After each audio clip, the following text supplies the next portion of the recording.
The following is a presentation of TFNN.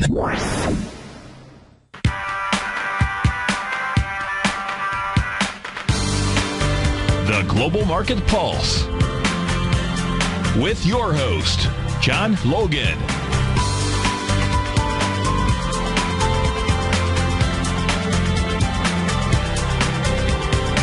Call now, toll free at 1-877-927-6648. Internationally at 727-445-1044. Now, John Logan. Hi, guys. Welcome back to the show. It's Monday night here in Asia, Monday morning in the U.S. Hope you guys had a good weekend. A lot of things happened last week. Mainly, U.S. stock market went up again. And let's take a look at the yen initially here. We talked about this, not standing in the way of government intervention, and this is seemingly the way it works out in the way of the Japanese yen getting weaker because the Japanese government wants it to get weaker. Had an unexpected announcement. We talked about this probably wasn't the end of the rally up. This was kind of catching everybody off guard. And we're probably going to have some follow-through here, and that's kind of what's going on here. We've almost reached 114. This is our daily picture of the Japanese yen. The breakout on the last intermediate type time frame, just to review a little bit, around 108.40, 108.39, somewhere in there. Didn't even come back and retrace to hit that, but then it was okay to be long and not okay to be short before that announcement. And you always got to put stops in if you had tried to short the yen, which probably wasn't the biggest edge in the world to have, was to try to short the yen. Previous to that, you want to, if the yen had gone down, the longs would have needed to put stops in force, and those stops can be placed right around that unfair high on the daily. So again, just the barometer to try to move around in the minefield of trading. I love to use these profiles. So I'm not really looking at a lot of other things right now with the yen. It's so fundamentally driven. Here's the weekly, the long term. We had that 105.44 previous very long profile that was in force forever. And remember, the longer these things are in force, the more they weigh the inflection points in general. So, as we go back in time, we had never seen a long profile like that extend that far. And that was from January into October this past year. So again, that's a 10-month bare minimum length of profile in the long term, and that means when we come back into those areas, they're very well remembered and very still high probability trading areas. So that's kind of the launching pad, the retest. We've gone over this a couple of times. But again, I still think that this thing could actually go higher. Why? We've got some overextended bars here on the short term, a lot of them marching in a row here. But I think when you've got something like we just spoke of in play, you kind of got to throw out some of these things and use inflection points to try to gauge what's going on. Now, in the short term, in my opinion, stops can be oriented around on the short term around 113. That was the compression blow off again, as we just kind of experienced that today already. So short term 113. You've got a maximum pullback area, which I don't see this remotely getting close to it, around 110.77. Why is this so important? It's so important because as we look across at the Nikkei, this is, in my opinion, again, this is probably going to have some really, really bad endings. But as we look at the Nikkei, kind of a similar looking situation. Okay to be long, not okay to be short before that new government announcement. So again, repricing itself. There's a lot of connotations going on here with the yen collapsing. Here's the weekly. Unfair highs 16,450 around that neighborhood, but the breakout was around 115,355 on the yen. So again, the short-term numbers to pay attention to if you're trading the Nikkei. I'm sorry, the Nikkei. Did I say the yen? I'm sorry about that.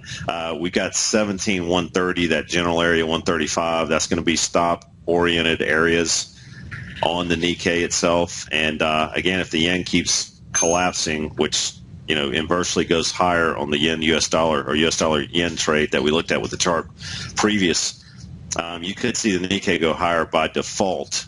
So there's not a lot of reasons to try to pick a top here, in my opinion, yet. You'd want to see, again, if you're going to take that stance, and all traders out there, me included, will want to try to catch things sometimes on the short side, because a lot of times things on the short side will fall faster than things going up. And in this case, you don't have a lot to hang on to, and I think this hasn't really played out yet on the Nikkei or the yen. So something to focus on right now. And again, it's I don't think that the end's in near, and therefore going into the dollar and looking at the 86.43 area on the dollar, we closed above. We haven't come back and retested for that powerful trade, but we're kind of in the stratosphere up here in the nosebleed section, if you will, in the dollar. And there's really not a lot of, there's that 85, 90, let's call it 86 that we broke out, and then even closed above our weekly 86.43. So again, not a lot of reasons to try to pick a short on the dollar right now. We had talked, if you guys had been listening to any of the shows previously, not trying to sell these breakdowns technically on the dailies on the dollar, waiting for it to get back in gear here, waiting for it to get back into a fair auction, and trying to, wait for a close above there to try to start buying this again. And that happened. 85, 97, let's just call it 86. And again, these profiles could have edged lower. The dollar could have come down. We could have got lower entry points. It just so happened that the leverage off of the previous unfurlows here, we caught some targets up top around 86, but then when we had the breakout, the more powerful trade is the breakout. So again, it's something that, a lot of guys will go, well, you got out here and then you got back in here. That's called smart trading, in my opinion. If you have to re-enter the trade higher than when you got out on the sell, at least you're playing the probabilities and trying to put the edge using these profiles in your favor. Now, we could have had a profile down here and we could have bought the breakout down here on the upside. So again, it's something, obviously if you hung in this trade, you wouldn't get stopped out, blah, blah, blah. But, trying to mitigate risk and trying to control risk and trying to use risk reward scenarios, you always, we talk about it till, you guys are probably tired of hearing about it, but it's so good to reinforce it. Even for me as a trader, when I talk about these things, if I don't do what I talk about, what do? I go home and shoot myself in the head. It's ridiculous. It's stupid. So saying these things almost is psychologically good for me, and I hope it's good for you to kind of reiterate these things every once in a while. So again, that's the take on the yen and the dollar, and I think both of them are going higher. And again, having some kind of leverage on the short side, it's just not there right now. Okay, let's take a look at the euro, and then we're going to talk about the DAX as it's kind of related to this a little bit. Here's the situation on the euro. We have closed below, again, that 125.74 area. That was the weekly kind of breakdown point. We've had it a little bit lower. We kind of eclipsed the recent lows here. Kind of bouncing around 125 right now, but let's just keep drilling down. Here's the daily. Broke down the dailies first, which is most of the time the situation. The weekly profiles are always a little wider or taller, if you will, and you're going to have breakdowns on 60s, 240s, dailies, and then weeklies most of the time. So, the daily breakdown was 126.34 in that general area, and now we're just kind of down here with nothing to hang on to. And if you sold some of these breakdowns, that's great. You don't have a lot of reasons to take this off right now. Here's the short-term inflection points, just to point these out while we're talking about the euro. 124.67, and up top 125.54. So 125.54. Excuse me. I'm sorry. Let me put this back up. Okay. 124.67 and 125.54 are the kind of the short-term range-bound trade type. Supply, demand. Green, demand, red, supply. Those are the short-term numbers on the euro. All right. Just while we're kind of talking about the euro, let's just revisit the pound. This has kind of been, the pound been very, very good to me, as Garrett Morris would say. I think we're going to break down here again. You're kind of crowding the bottom of this inflection point on the daily, and that daily unfair low again is 159.81. I don't consider this a basing action. I consider this kind of gathering momentum, almost spring-loaded to sell off again. So I'm looking at the pound that way. The short-term inflection points, again, to pay attention to, which you've already hit this morning, 160.11 and 159.57 down there, 159.51. Those are the short-term inflection points on the British pound, and I'm looking to sell resistance here or sell breakouts on the downside. Australian dollar, we've talked about trying to trade this from the short side and trying to sell rallies. It's kind of nice how this is unfolding, kind of cool also. We're trading 87.05 right now. Unfair lows on the weekly, 87.19. We're below those now, and we are, let me just pull up the weekly one more time. Here's the kind of most recent lows, kind of bounced off there, and we haven't wanted to really get within this profile and retest unfair highs here. So again, this is kind of good for the shorts. And here's the daily situation, kind of a reversal here in a new profile that we leveraged off of Friday on the short side. This appeared Friday, and we were able to leverage off of it Friday. Now we're sitting below inflection points on the daily and the weekly. And again, I don't see a lot of reasons to try to buy any kind of dips on this. This is a sell in the hole with stops. I hate to put it that way, but stops above these 87.38 and 87.19. That DMZ range, if you will. Okay, that's the situation on the Aussie dollar. I'm a big fan, as you know, if you've been watching the show, trying to sell rallies instead of buying breakouts on the Australian dollar, and that seems to be unfolding relatively well now. All right.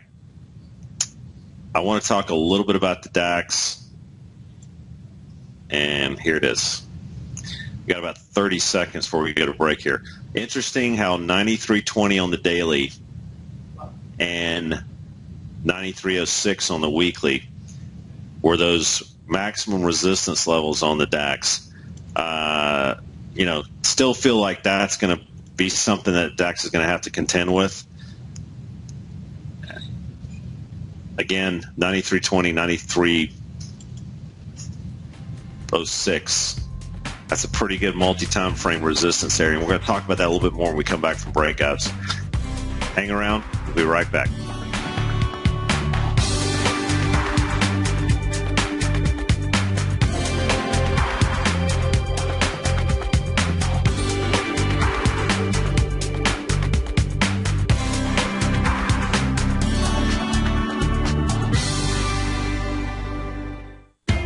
TFNN is excited about our new software charting program, The Art of Timing the Trade Charts. In collaboration with Tom O'Brien and using his best-selling book, The Art of Timing the Trade, Your Ultimate Trading Mastery System, David White has programmed an outstanding piece of software that will complement any trader's methodology.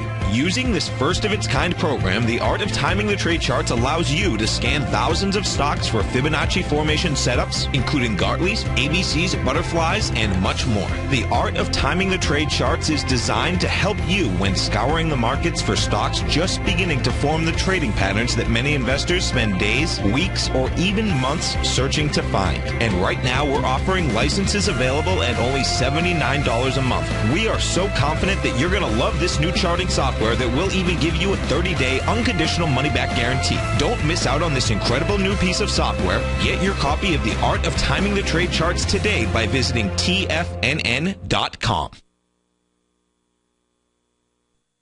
With the launch of Tiger TV, TFNN has brought our programming to the next level. With Tiger TV, you can gain access to each host's charts and computer screens as they host their daily stock program. Whether it's Tom O'Brien, John Logan, Steve Rhodes, Basil Chapman, David White, Larry Pesavento, Andy Hecht, Thinkorswim, or Terrell Martin, you can catch all of our technicians hosting their programs live and archived on Tiger TV for your viewing pleasure 24 hours a day, 7 days a week. If you haven't checked out Tiger TV, then visit TFNN.com and see what you're missing.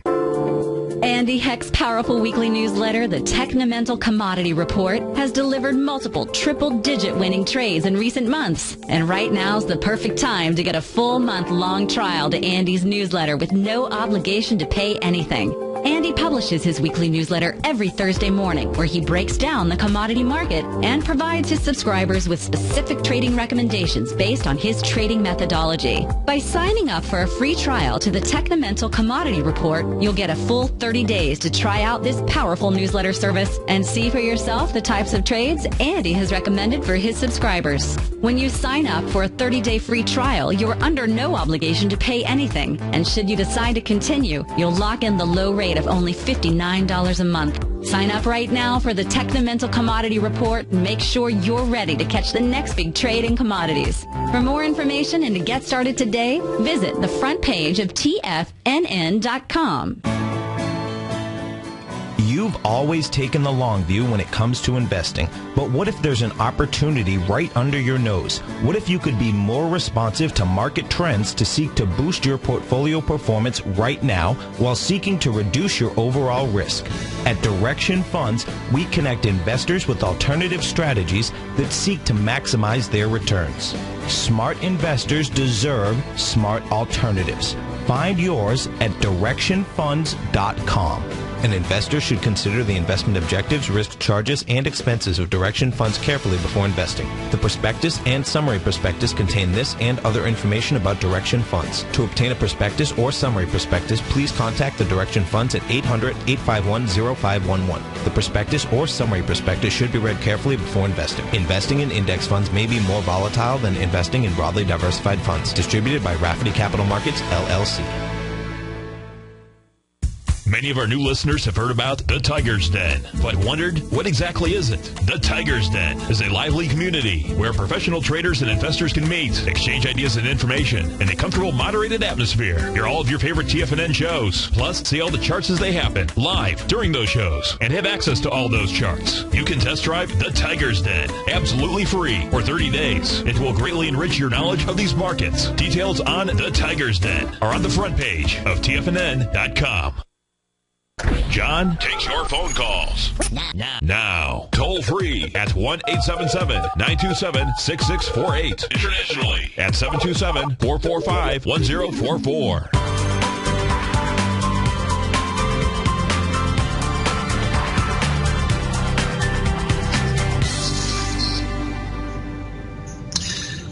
Hi guys, welcome back to the show. What I'm showing you is a upgraded version of some of our market breadth. We're going to talk about the DAX again in just a little bit. Just wanted to notify you guys of a little bit easier way to kind of gauge some of the gauge some of the market breadth. Maybe a little cleaner and a little bit easier to see without all the numbers up. So on our standard version, non-institutional version, what this does really is, you've heard me talking about breadth on different levels and how that's calculated. Again, this is a math calculation. Just want to explain this a little bit. We're going to do a webinar on this and many other things in the scanner pretty soon with TFNN. I think we're going to launch this November 11th or 12th. I think that's a hard 2-day span that we're going to launch this on. And basically what this does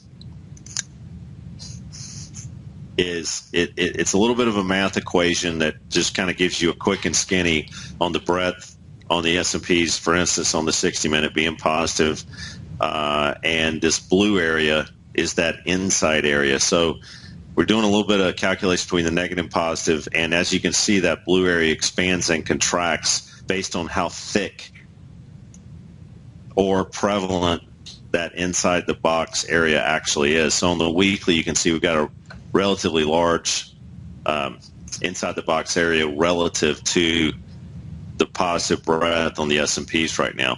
And this breadth turned positive, by the way, a little late. First time I've seen that happen. Still a big winner from where it turned negative on the long term on September 19th. But we got a positive breadth, I believe, on the long term about the 24th of October, and on the daily it was about the 17th. So again, these are going to flip a little bit sooner on the shorter term time frame. So what this does, which is really neat, now you can go in here and see the NASDAQ breadth similarly and see those colors as they apply to those numbers that we were showing before. So it's, again, I don't argue with this thing too much. And we also have more indices. Here's the Eurostoxx 50 that we've added. Waiting for this to adjust here. And as you can see, the Eurostoxx is a little different, but again, this is focusing on breadth. Here's the Shanghai Composite. And you can see how this works out. So again, going back to the S&Ps, we're in positive breadth territory on all time frames. And what I want to do here, just to stay on that topic, I had the ruble up. I want to talk about that in a second too, is take a look at the S&Ps and understand that we have come up into kind of all-time highs here with an inflection point on the weekly. All right, here's the unfair highs, 2014.50. It's sitting right there. Obviously, it's not pulling back. Oh, here's the daily. It's not pulling back significantly yet. We reached those highs and kind of touched it, and we reached highs of 2016.75. We're trading 2010 right now. But again, since the breadth is positive, we're probably looking at those areas as targets initially, but we're also looking, since the breadth is positive, we're looking at areas to buy. So 1996 is short-term support on the S&Ps. I don't think there's a lot that you can do. We're kind of in no man's land as of the time of this show, but breakouts above 2014.50 and even 2016.75, that would be clean and clear, obviously making new highs again, but that's kind of the breakout that we're looking to buy. And then the pullbacks on the short term, 1996, and we do not have anything on the dailies yet, and I hope we do get a new profile here. So that's kind of the way, using the breadth and looking how these things are acting on the index level relative to profiles. So the breadth gives you that kind of broad market internal kind of view, and then you're kind of looking to pick battles around some of the inflection points based on the index alone. So that's the way that works. Let's take a look at the ruble really quick, and we're going to cover some more indices. But again, we talked about the ruble being, maybe the free trade of what's going on the planet right now. Obviously had that massive stop a lot of people out pullback. This is why you got to use stops, folks, always. Then we had the new profile appear, from Friday's close, new profile today, and then we just rallied right off there, back even above Thursday's highs. So again, this thing is kind of telling me we may be off to the races again on the north side. I hear the music. We'll be right back, folks. Hang in there.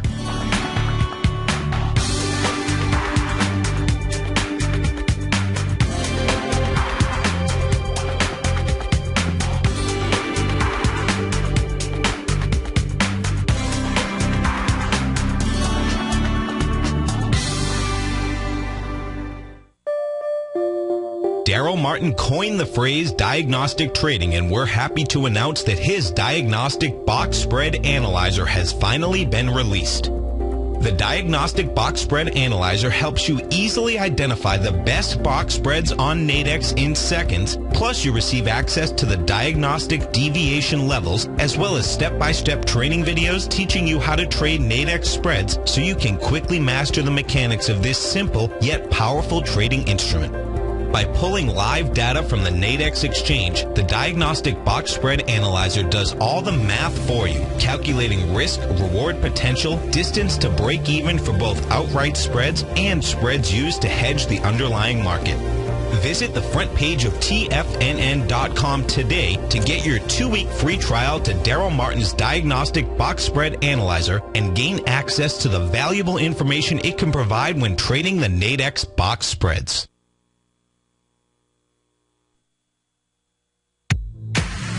If you're an active trader looking for that extra edge when it comes to trading and investments, then now is a great time to get a 2-week free trial to Tom O'Brien's daily market letter, Market Insights. Tom O'Brien's daily newsletter, Market Insights, comes out every market day at around 9:30 a.m. and provides Tom's daily commentary on the broad market, including the Dow, NASDAQ, and S&P, plus specific trade recommendations. There's even an update published most afternoons to keep you informed about the day's market activity. He'll give you the entry price, price target, and stop price of each stock and option trade. With Market Insights, there's nothing left to guessing. For all the details and to get your 2-week free trial to Market Insights started today, visit TFNN.com. The Path of Least Resistance is David White's daily trading newsletter, and if you're looking for active trading ideas, then now's a perfect time for a 30-day free trial to this powerful daily trading advisory service. David uses his years of trading experience to offer his subscribers his trading ideas each morning in his Path of Least Resistance newsletter. Using a combination of equity trades along with options, David keeps his subscribers up to date with all pertinent market information with intraday afternoon updates when warranted. Don't miss out on this great chance to get a 30-day free trial to David's daily newsletter, The Path of Least Resistance, with no obligation to pay anything. David has been delivering solid recommendations for his subscribers recently, and if you'd like to see the type of newsletter he delivers every morning, then visit the front page of TFNN, and you'll find The Path of Least Resistance under Trading Newsletters. For all the details and to start your 30-day free trial today, log on to TFNN.com now. No matter where you listen to TFNN programming, we want you to know you can always access your favorite shows on demand through TFNN.com. TFNN airs live programming every market day from 8 a.m. till 6 p.m. Eastern, and you can view each program by accessing Tiger TV through our homepage. We even have an easy link for all mobile devices, including iPhones and iPads, located at the top right-hand corner of the TFNN homepage. You can use your smartphone to view Tiger TV, but if you don't have a mobile connection that can keep up with streaming live video, then you can simply visit TFNN.mobi in the browser of your smartphone for live streaming audio of all of our programs. The mission of TFNN is to educate our audience directly and interactively through our interactive website and radio call and talk shows. TFNN is able to teach all levels of investors the technical skills needed to trade in today's marketplace. In order to get the best information possible, TFNN has assembled the most respected financial minds in the country to provide the most current news and comprehensive advice available. TFNN.com. Educating investors. This segment is brought to you by Think or Swim. For more information, just click the Think or Swim banner on the front page of TFNN.com.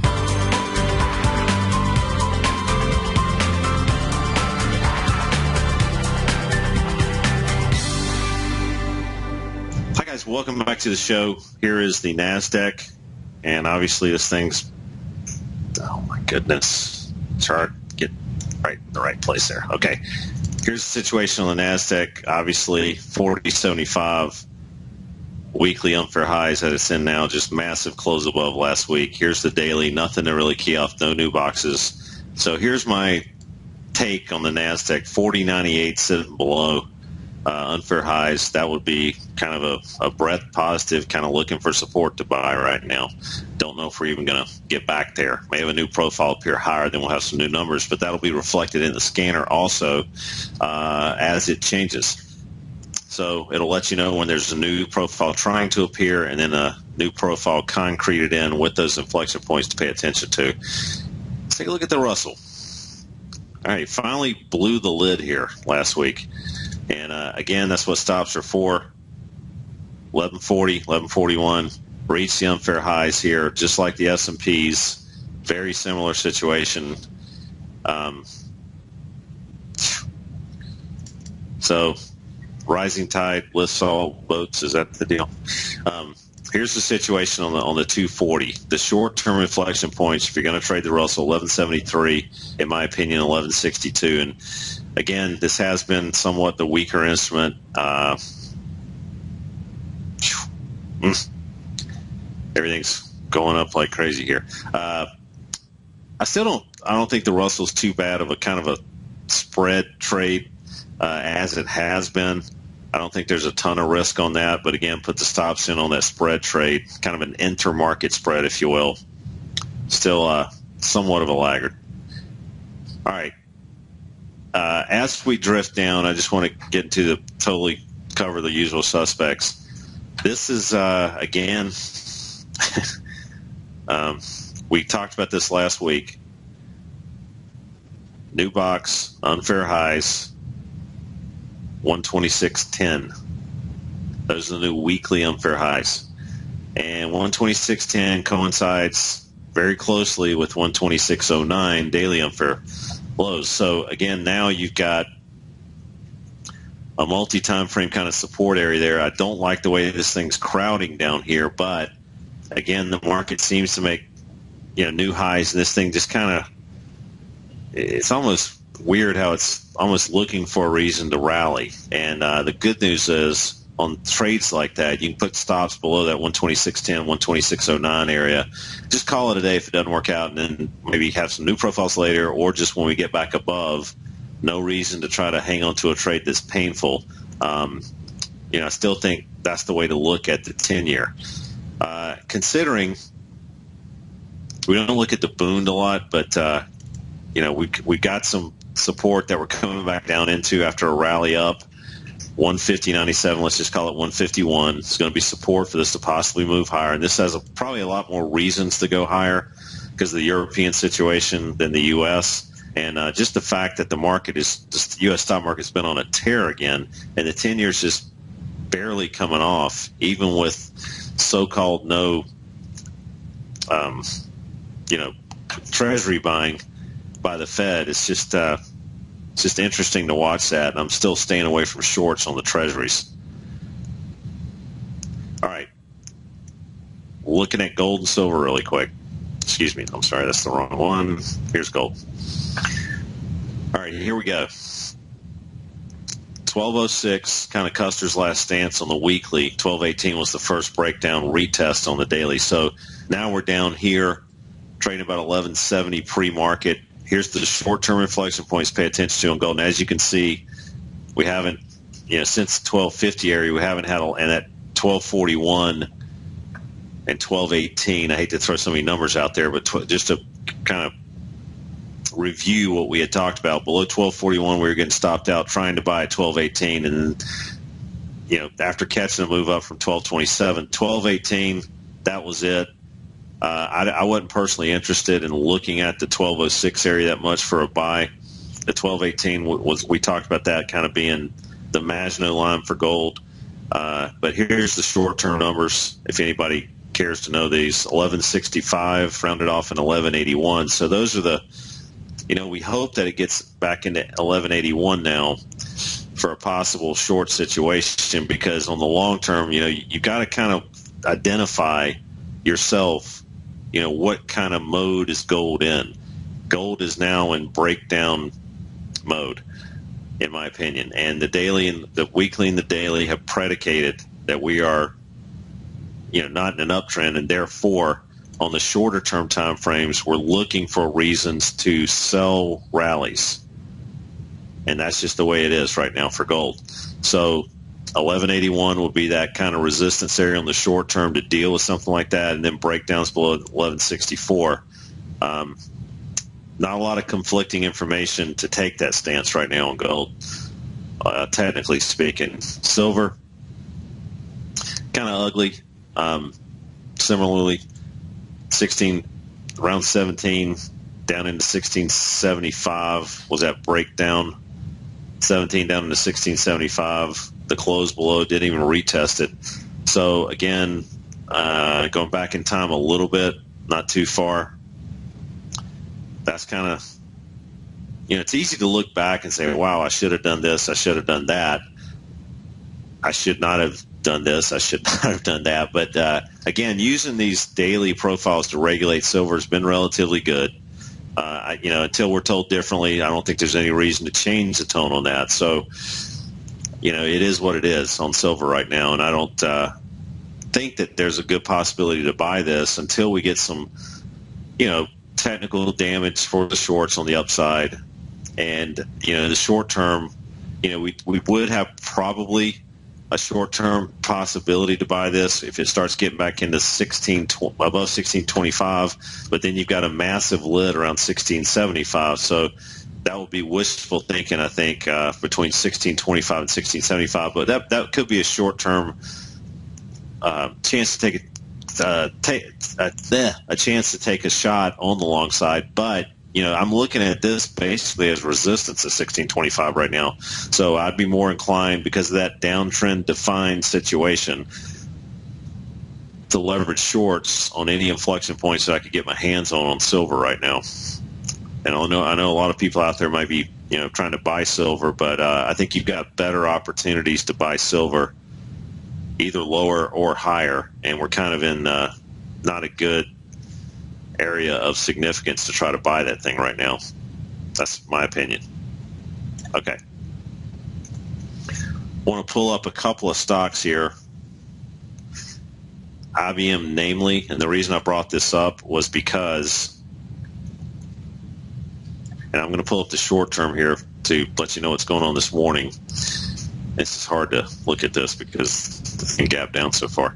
165.45, we talked about that being the upper area last week to sell.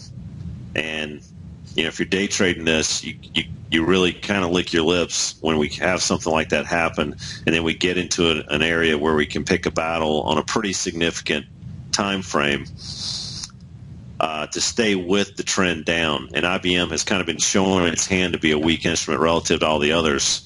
It's not sad to me. I mean, these people get what they had coming, in my opinion. 163.27 lower support. We almost reached that on Friday. We're trading 164.50 and some change right now. So, again, we're kind of more than likely going to be gathering itself down in this area. And I'm not a big fan of buying IBM unless we get a close above 165.45, and then I'd be looking to buy that retest at 165.45. So breakdowns, again, below 163.27 on IBM.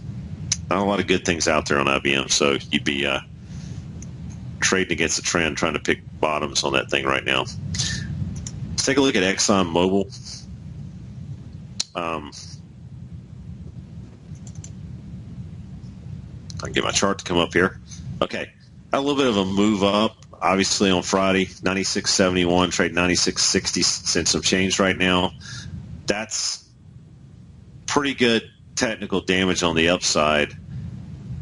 And, the thing that's kind of the anomaly here to me is I think crude oil is going to go lower. So I'm not that interested, and that's the reason I brought that up. I'm not that interested in looking at ExxonMobil from the long side. I'm going to pull up crude oil here. This is December crude oil because of this.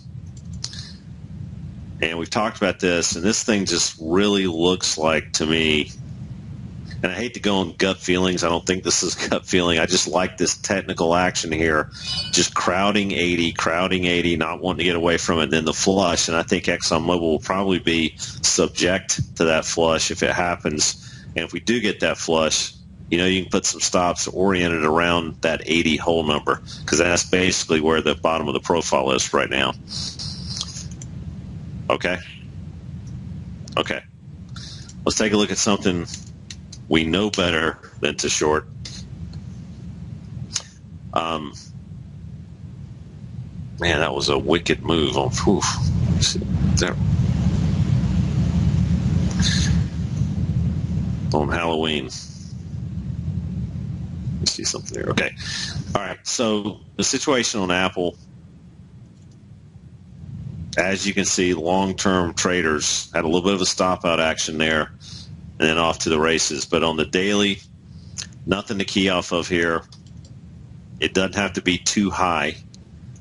Here's the 240. So the short-term information to key off of on Apple is 107.40. We're definitely in an uptrend. There's no daily inflection points newly happening right now. So, again, there's kind of zero reasons to try to short this right now. 105.94. Let's just call it 106 down below. So you got a chance to pick a battle around 107.40, but you've got probably maybe a little bit better situation down at 106, rounded off on Apple to buy support. Reason being, it's very huge part of the NASDAQ component weighted wise. and the breadth on the Nasdaq's positive as well as the S&Ps. And until that changes, I don't think there's any reason to look at any leaders or followers really that much with suspect eyes on the downside. So take a look at Facebook. Had a little bit of a announcement, earnings type situation that happened. And we talked about, this thing still being in an uptrend. And we found those weekly unfair lows last week at 73 rounded off. Pre-market, we're trading 75, 40 something. So again, with this, even with the earnings announcement, we didn't, have a lot of reasons, technically speaking, for any breakdown type, Facebook's going to start changing its tone here. We just had a pullback to maximum support on the weekly. The daily's a little bit differently, but, that inflection point around 73 coincided with the bottom on the daily. So the daily and the weekly combined for that really good support on Facebook, and then that's kind of the way a good high probability trading opportunity happens. And the market obviously helped this trade, but the market was something with the breadth being positive. We kind of had that in our back pocket as some kind of help, if you will. Okay, so let's take a look at Tesla really quick, something I'm following. Talked about and we're trading 240, 260 right now. Talked about, the 240, 143 combined with 240, 215. We're trading a little bit above there right now. I think Tesla's got obviously a lot going on for it, but technically speaking, I think, we could kind of, with any kind of market help, kind of pull back here, but just keep your eye on these areas, the 242 general neighborhood. That's going to be something, as far as high probability setups goes, something to key off of here. And that's the story on Tesla. Let's go back to the DAX for a second, because we didn't really finish talking about that after the break. Let's go back to the DAX. Where's it at? Okay. All right, now, if the euro heads lower, the dollar gets a little higher, inversely related to that. This could reprice itself higher. So, again, you got a trading opportunity here. The European stock markets were kind of off today, but that 93.20 down into 93.06, that DMZ, if you will, you could kind of look at it as saying uncle on the short side above that 93.20 area, and that's the way I'm looking at it. It's a relatively weaker market than the S&Ps. You got that going for you, but you do have that euro reprice action that could affect the DAX. So just make sure you keep your stops in on that type of trade. All right, when we come back from break, we're going to take one more look at the scanner, a couple picks there, and also take a look at what's coming up for today. So hang in there, guys. We'll be right back.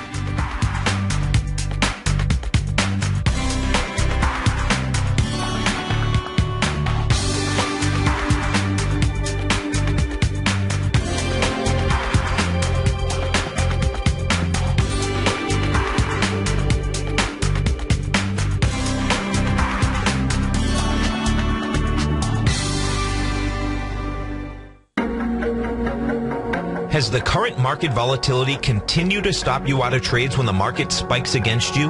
Now is the perfect time to open up an account with Nadex. Nadex, the North American Derivatives Exchange, is a brand new, completely regulated Chicago-based exchange, and unlike most other exchanges, Nadex allows you to trade directly through them with direct market access when using their completely free trading platform, which also features real-time charts and full customization capability. One of the advantages of trading with Nadex in volatile markets is that your risk is always capped and you have the ability of keeping your trades open even when the market spikes against you. Nadex is completely brand new with a line of unique trading products that are unavailable anywhere else. See how it works at nadex.com. That's NADEX.com.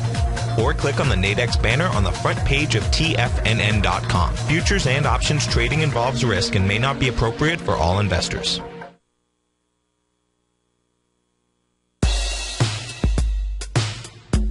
Tom O'Brien's weekly gold letter, The Gold Report, gives complete and concise coverage of the entire gold market. Inside, you'll get Tom's commentary on gold, the dollar, the rand, the bond, the XAU, the HUI, and detailed coverage of nearly 25 mining stocks. He'll give you the entry price, price target, and stop price of each stock trade. The Gold Report is a long-term newsletter where the focus is on building real wealth through the management of a successful portfolio of gold stocks. With a lifetime of knowledge and almost 12 years of writing his informative weekly newsletter, The Gold Report, Tom O'Brien can provide you with the important market information to help you make better trades in the gold market. Don't let the next bull run in gold pass you by. To get a month-long free trial to The Gold Report, an $85 value, visit the front page of TFNN.com today. David White's newsletter, The Technology Insider, is focused like a laser on finding the next big things in technology. If you had invested only $10,000 in Microsoft in 1986, you'd have been a millionaire by 2000. Disruptive technology like Microsoft's is the key to these massive long-term profits, and the Tech Insider is the vehicle from TFNN to capitalize on these opportunities. This is the go-to newsletter that identifies, monitors, and profits on mostly little-known cutting-edge companies with great long-term prospects. David's experience is as an inventor of Emmy-winning animation products for TV and Hollywood that propelled a company public. Match that with 14 years as a full-time trader, and he's uniquely qualified to guide you through the light-speed world of ever-evolving high-tech. If you're ready to ride the next big technology bull market for less than $40 per month, log on to TFNN.com and get your 2-week free trial to the Technology Insider. Get in on the ground floor of the next big thing today. We're told to follow our passion and everything else will fall into place. I hope that's what each of you are doing each and every day. Hi, I'm Steve Rhodes, host of the Money Master Show at TFNN.com, and my passion for technical analysis is what led me to the most fundamental discovery in pattern recognition, the Rhodes Momentum Indicator, market scanner, and trading strategy, a set of tools that identify the momentum and power of the trend, the likes of which have never been seen before, for every market and every time frame. Yes, folks, the trend is your friend, unless you're on the other side. New to technical analysis? This is the place to start. And experienced traders, take advantage of the trend like never before. Experience the power of the Rhodes Momentum Indicator each day, available to subscribers of my newsletter service, Mastering Probability. I guarantee your satisfaction for the next 30 days unconditionally, so there's no risk to you other than being on the wrong side of the trend. Mastering Probability, available on the homepage of TFNN.com. And folks, live with passion. Catch Steve Rhodes as he teaches techniques on technical analysis using pattern recognition, celestial charting, Fibonacci, and other tools. The Trader's Edge, next on TFNN.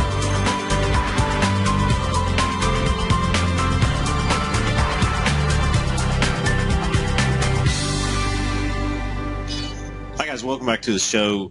Show on Amazon right now, $299.89, $300. That was, we tried to pick a Balogun on the short side, and just to show you, if you're in a cave Friday, kind of gapped up and kept going. That's what stops are for, and all we can ask for as traders is kind of this kind of information presented to ourselves. We were able to leverage off that 300 area on Wednesday. Decent trade. Went right back to it. That's not the type of action, generally speaking, you want to see on a short, and that's up to you to hang in there on something like that. But if you did, that's where stops come into play, and that's just the way it works sometimes when you're trading. Just want to point that out. Scanner, just to reiterate a couple of things here, we put some dials in that do some math for you. This is the S&P breadth again, just to kind of review this. If people didn't catch the beginning of the show, we talked about this first thing. It gives you a middle ground area and the breadth based on some math calculations. And that middle ground area revolves and changes, that blue area, if you will. And as you can see, the S&P breadth is just unbelievably positive on all time frames. We've got the NASDAQ breadth in here too now. As I pull that out, as you can see, that kind of meter that happens on the NASDAQ in particular, you've got a much bigger meatier middle ground area on the NASDAQ. So this type of positive breadth means a little bit less because of that middle ground area being so thick. But again, all systems kind of pointing to buy support basically on these indices right now.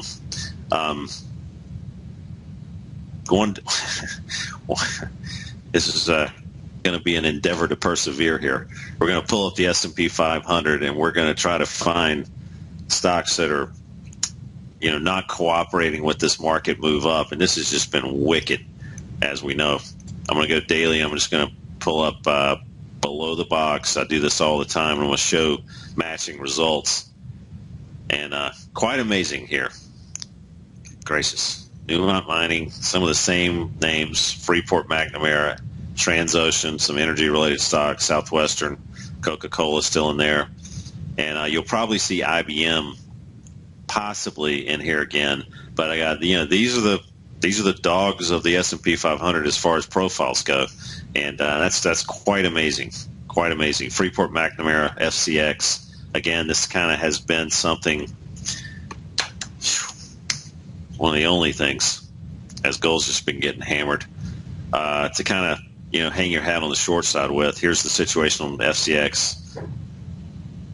3071. I think we're probably going to get a new profile any day on this appearing, so he has some new things to leverage off of. But there's really not a lot of conflicting information on FCX to really get out of any shorts, and that type of action where we just come right back down. It's just, these are these kind of squeezes that happen every once in a while, and then that just kind of validates that this type of stock doesn't want to be in the reversal category.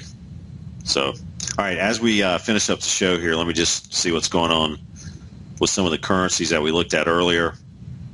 Just reiterate some of the leverage points here on the euro. Short term, 124.65 down below 125.54 on the euro. That's kind of the wait and game, selling supply up top, and I'm pretty big fan of selling below those inflection points down below. Up next, we're going to have Steve Rhodes. You'll thoroughly enjoy that show. He's going to be popping up in just a little bit here. He's got 2 hours worth. And we're going to pick it back up again tomorrow. Guys, thank you very much. We will be back again tomorrow.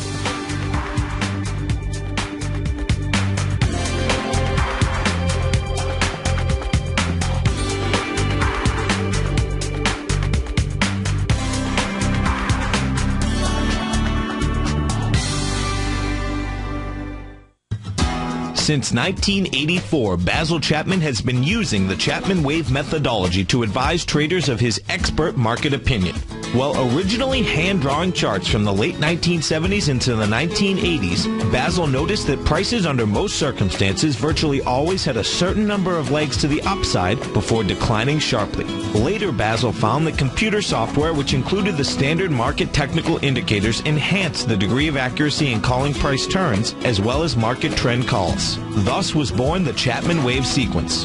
Using the Chapman Wave methodology along with other indicators, Basil Chapman advises his subscribers of his expert market opinion each market day with his opening call newsletter. Right now, you can get a 2-week free trial to the opening call, Basil's daily trading newsletter, by visiting the front page of TFNN.com. Cancel at any time during that trial and pay absolutely nothing. Get your 2-week free trial to Basil's newsletter, The Opening Call, today by visiting TFNN.com.